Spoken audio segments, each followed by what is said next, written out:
శంఖం యొక్క అర్థం ఏమిటో మీకు తెలుసా? స్వామివారి చేతిలో కనిపించే శంఖం వెనుక ఉన్న పురాణ కథ ఏమిటో తెలుసుకుందాం రండి. ఈ శంఖం సాధారణమైనది కాదు. ఇది పాంచజన్యము అనే దివ్య శంఖం. ఒకప్పుడు శ్రీకృష్ణుడు తన గురువు సాందీపని ముని వద్ద విద్యలు నేర్చుకున్నాడు.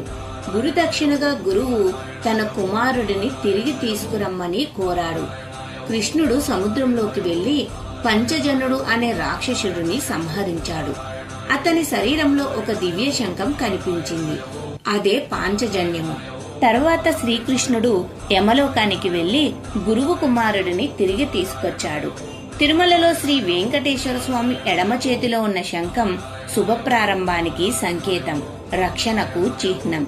శంఖం మనకు ధర్మాన్ని ఆచరించమని పిలుస్తుంది. ఈ శంఖం ఊదినప్పుడు ధర్మం ప్రారంభమవుతుంది, చెడు శక్తులు పారిపోతాయి. మహాభారత యుద్ధంలో కూడా శ్రీకృష్ణుడు ఈ శంఖాన్నే ఊదాడు. శంఖం నుండి వచ్చే శబ్దం ఓం నాదానికి సమానం. అది సృష్టి ప్రారంభాన్ని సూచిస్తుంది. శంఖనాదం వల్ల అశుభ శక్తులు, నెగటివ్ ఎనర్జీ తొలగిపోతాయని భక్తుల నమ్మకం. బాయ్ ఫ్రెండ్స్, నా పేరు కథ. మరోసారి మళ్ళీ కలుద్దాం.